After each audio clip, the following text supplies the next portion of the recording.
أوضحت مصادر رسمية مقربة من دهاليز الكونفدرالية الإفريقية لكرة القدم أن ما تم الترويج له من طرف الإعلام الجزائري للتقليل من وقع التصويت للمغرب بالإجماع لاحتضان منافسات كأس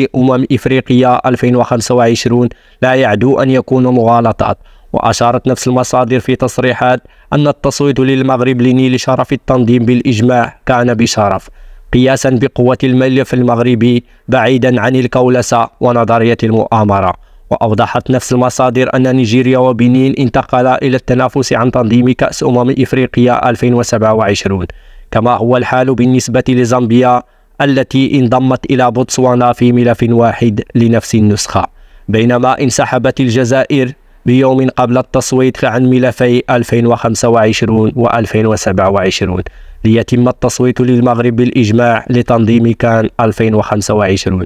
وكشفت المصادر ذاتها أن نتائج التصويت النهائي المتعلقة بتنظيم كأس إفريقيا 2027 أفرزت عن 8 أصوات لفائدة الملف الثلاثي الفائز الذي يضم تنزانيا وكينيا وأوغندا، مقابل 4 أصوات لملف السنغال، وصوتين لملف بنين ونيجيريا، ثم صوت واحد لملف زامبيا وبوتسوانا. وأشارت المصادر ذاتها إلى أن تونس ومالي غابتا عن التصويت بسبب منع رئيس اتحاد هذا الأخير عن مغادرة تراب وطنه ارتباطا